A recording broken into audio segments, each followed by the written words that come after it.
So,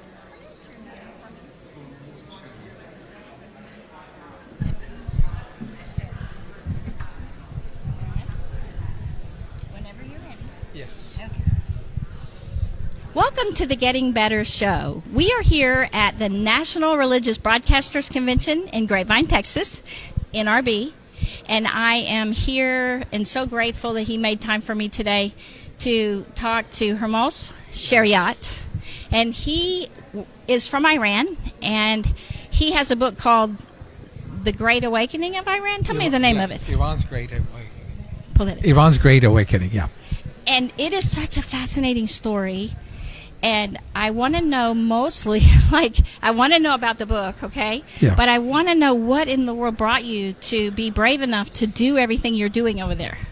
Well, the Lord saved me, and when you're saved, you become brave because you can't keep it to yourself. Yes. God changed my life. I was born as a Muslim in Iran and came to U.S. for graduate studies. That's when I got interested in becoming a good Muslim. I was pretty devout in my early years, but when I grew up in my teenage years, I focused on more science and studies. So I read Quran in order to dedicate my life to serving Islam. Even though I knew a lot about it because I was a Muslim before, but I was searching. So I read Quran. It didn't satisfy my soul. I said, if God has written other books, I'm open-minded. I'm going to read other books. So I got a Bible and read Genesis, then jumped to New Testament, Matthew, and then there I encountered Jesus. Who is this Jesus? He is not the one that Islam tells me about. No. I thought Islam is the most complete religion and Quran is the most complete book. But here, the beautiful things and Sermon on the Mount, for example, they're not in Quran. So why is not if it's Quran is the most complete book? So I went to a few months of study and comparing to religions, and I couldn't find answers because the more I compared, the more different they were. Right, they're very different. Both could not be true. So somebody invited me to church. I heard the simple message of the gospel that even a child can understand, Right, that's the and best I way. believe, and my life was changed. So I got excited. I said, wow, you don't need to have a PhD. I have a PhD in artificial intelligence. Do you really? Yes. Artificial intelligence? I did 11 years of research So on I that was before. a programmer Yeah. for EDS. They called us Yes. systems analyst, systems designer, right? Okay. In my previous life. And you, in your previous life, Yeah. do you still do any AI? I use them. Now I'm a user. You do. Wow. Yes. Okay. So I said, this thing is so powerful that it can change people. It changed my life. It healed my marriage. And it can change nations. And I'm selfish if I keep that to myself. So I hope everybody feels that way. That you have the answer to personal problems, relational problems, to even society problems. And we Christians, if we don't share that, we are selfish. And we shouldn't be. But you are in a very dangerous place to do that. And No, that's where- I was in America. You were in America? Yeah, So I came- how old were you? I was 24, 25. Yeah, That's a great age to do that. Yeah. So, but you've gone back to Iran. I since can't. then? No, I can't. They you would love can't. me back, and they even give me life threats in living in Dallas. You live in Dallas, right? I live in area? Dallas, yeah. Yeah. So, yeah. They do give you life threats here. Yeah, Through the computer, or how does that come? Phone calls? all over. Oh. Yes. They send me text, and not recently they have done some videos against me. You know what they do? I think they have a team because one person cannot do. They listen to all my teaching sermons and pick and things that I say in the middle and put them together to share a message to discredit me. Like fake news. All those things in That's the mainline like news. Facebook does, like don't listen to this. This is bad. This right. is conspiracy. How do they do it in the Muslim world? Yeah, they pick that. For example, I was talking at one time that this channel belongs to you. We don't have financial resources, and if you don't support us, this cannot continue. It was like a telethon, and then at another program I was sharing about how God gave me vision. I said, they didn't take this part. I said, I was a pastor and didn't have income to do great things for vacation. One of our members gave us a cruise vacation, paid for it. Wow. So I was on a cruise, and during the cruise I was just praying for Iran, and these are the revelations God taught me during the cruise about Iran and what I need to do. So guess which part they took out? I went on a cruise, and they would bring all these clips of beautiful things happening in the cruise, and they would put clips of me asking for money, and I went on the cruise, and they showed the cruise. So you're such a bad man. You're just out for money. I get the money to go on a cruise. Yeah. Yes, that's exactly what they do now over here. That's right. Yeah. And so you actually had a heart for other Muslims, and you wanted to share your faith with them. That's right. So did you do it here, or did you do it in Iran? I started doing it here. I evangelized Muslims in Northern California, planted several churches among Iranian Muslims there. And after September 11, I said, it's getting too late. We got to do something. So we bought 1 hour of airtime from a secular channel. We broadcast the gospel to Iran. And from day one, we saw so many people contact us, so hungry for the gospel. We started leading people to Christ from day one. I mean, it was only 1 hour a week. Wow. So it grew to be more and more hours, and we started the 24/7 hour satellite. We came to Dallas 10 years ago and started 24/7. We beamed the gospel over the heads of the mullahs. They cannot stop it because the signal comes from the sky. We go to the privacy of people's homes, and all doors are locked, so they're not afraid, and we tell them about Jesus. And you know what? Iran is no longer an Islamic nation. You know, I saw that in your book Yeah. when you said that, and who knows that, right? Yeah, so no, they spin that. Then that's all what they make it sound like, Yeah. and our leaders When can people make it say, sound like. Well, you're wrong. You're exaggerating. Exaggeration is a kind of lying. No, I don't lie. And they say, you Google it. It's 98% Muslim. I said I have been saying that from gut feeling, but a few months ago, just less than 6 months ago, there was a survey done by 2 university professors in Europe, non-Christians. They asked about 50,000 people, what do you believe? Iranians. 50,000 Iranians, what do you believe? Can you believe that? Less than 1/3, actually 32.8% said we believe in Islam. So it's only 30% of the population. That's right.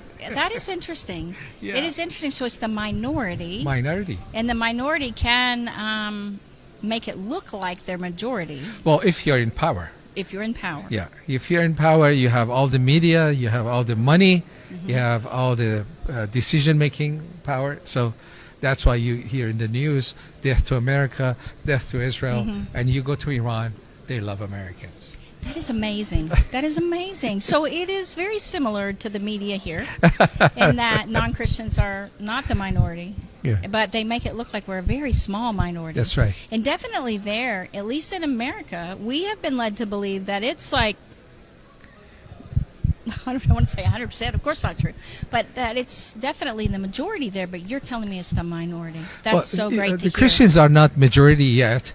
It's growing. Iran has the fastest growing evangelical population. So less than 1/3, they said we believe in Islam. Another 1/3 say they were like atheists and agnostics, saying there's no God, or there is God, but it doesn't relate to my life. And the last 1/3 are people who are looking at Christianity, looking at Eastern religion, looking at all the kinds of New Age. They're looking everywhere except Islam. Islam is done. They're not looking into Islam. Islam has experienced its greatest defeat in its history in Iran today. That is amazing. Yeah. That is amazing. I love to hear that. I love to hear that. Yeah. So you started this when you were 24. When was that? What year back then? You want to calculate my age? I'm 65. No, I just want to know how many years have you been evangelizing the Muslims? From day one, I felt I need to do that, and at those days, this was after revolution. Not many people were open, but God used the hardship of revolution, the oppression of the Islamic government over the last few years, 40 years, to bring the people of Iran to a point that they say Islam is not our answer. Islam is our problem, and we need to get rid of it. So it was gradual. The first few years was hard. I would work hard for 6 months on somebody who wanted to know about Christ. Somebody who was interested, but took me 3 to 6 months to bring him to Christ. Now, with the simplest message on our channel, people start calling. Simple. So what is your channel? It's called, our ministry is called Iran Alive. Iran Alive. But our channel is called Shabake 7 or Network 7. And the reason we chose that network or name Shabake is because that's the word the government uses for its own television channel. So they have Network 1, Network 2. So that network is very familiar to Iranians' ears. So but they have only 6. So we jumped at 7. That's great. How perfect. That's perfect. 7. Yes. So could we hear it? Can we hear it here? Yeah, it's of course it's on the satellite, but we stream it 24/7. You can go to our website, iranaliveministries.org, or you can go to shabake7.com. So we don't do it in English side because it's all Farsi. We don't want to bother our English speaking, but we do stream. We do stream in the U.S. So how would someone like me find out your simple message? And for you, they listen to you because you can do it in Farsi. Would it work like that with just a regular English speaking? Yes, that's one area. People say, how can we help you? How can we serve the Middle East? We have a 24/7 satellite broadcast.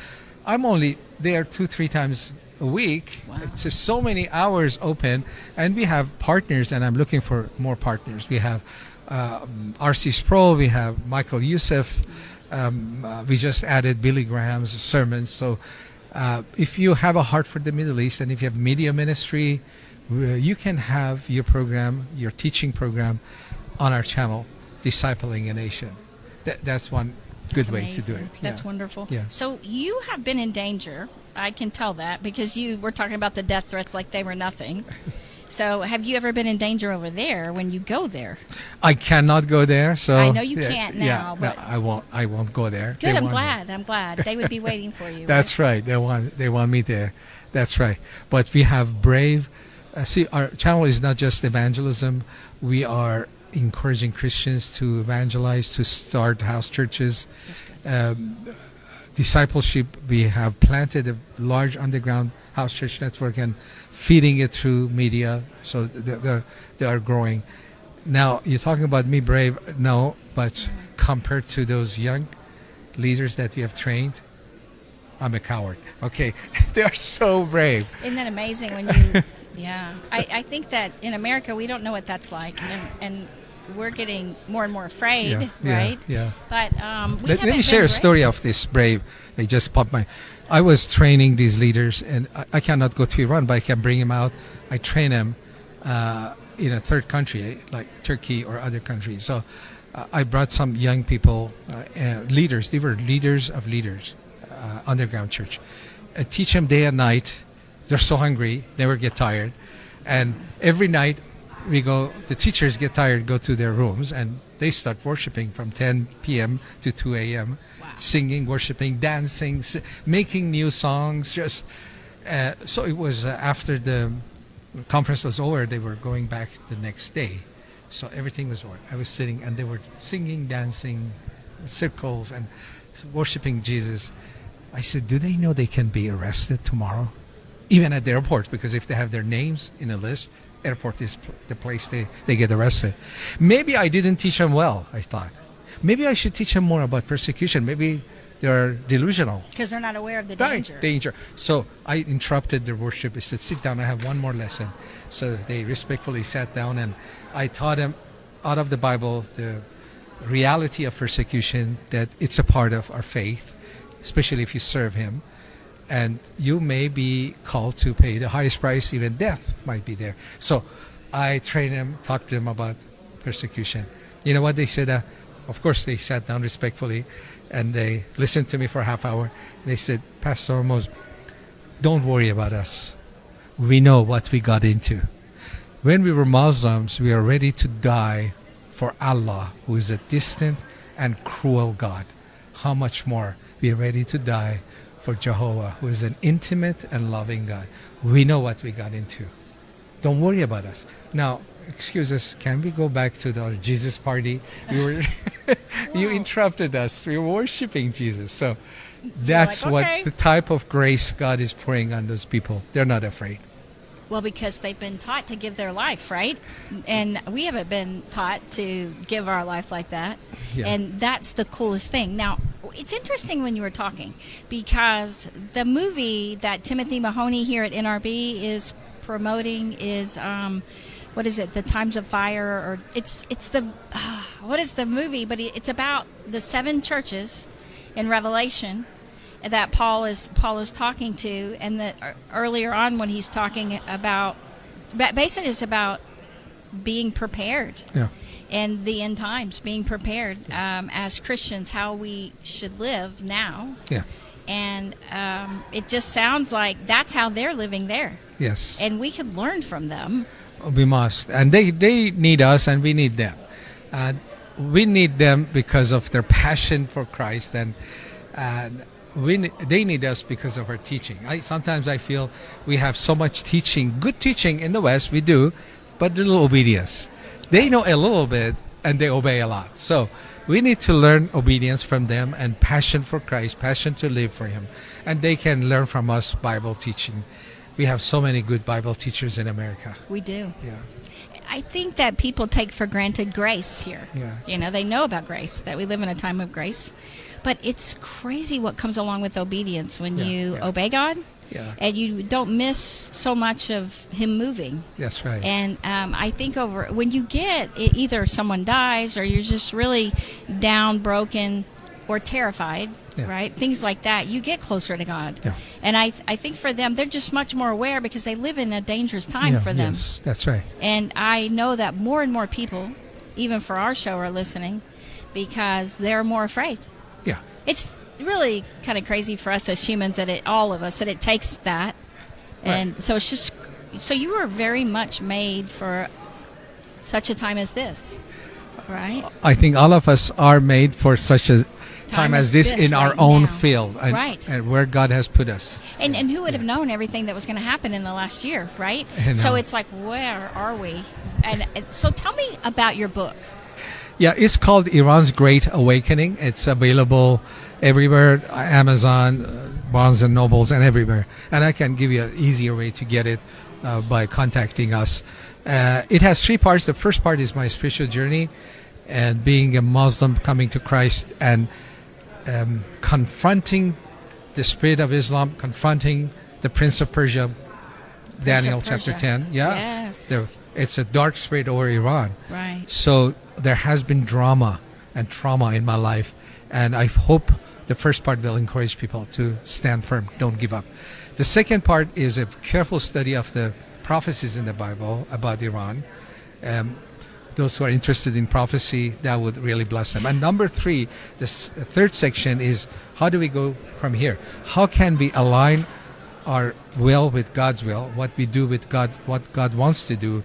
If we align ourselves with God, Iran will be transformed. That's wonderful. Yeah. That's exciting. So you're here. How long's your book been out? How long have I been? How long's your book been out? Oh, just a few months. 10 months now. Wow. Last fall. Yes, what a great time to bring that out. I'm Yeah. excited about that. And I don't want to keep you. I know you have a lot to do here. And I just thank you for taking time for us on the Getting Better show. Thank you, Anne. I appreciate you and your show. I pray that people will be encouraged. You know, all of this is work of grace. I like the name of the program. It's all the work of grace. People in Iran, they need more grace. God gives them more grace. And if you need more grace in your life, it's available for every situation. Yeah. Yes, it is available. So how do they ask for it?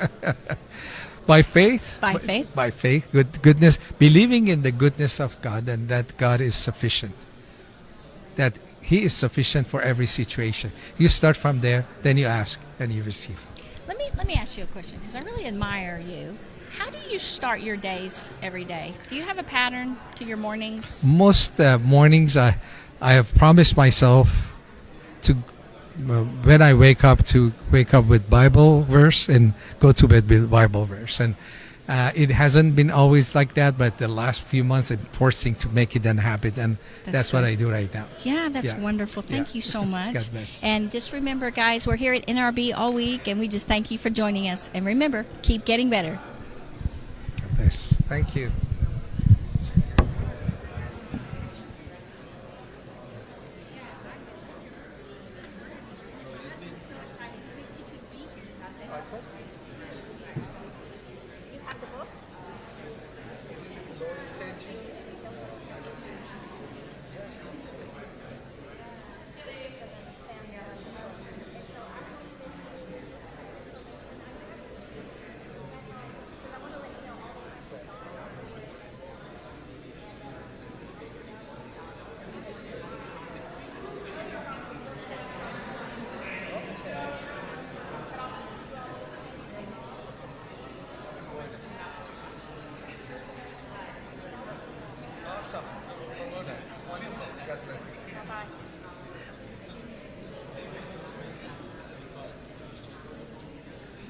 Awesome. Thank you. It sounded really good. Oh, my gosh. So good. So good. Yes, I have.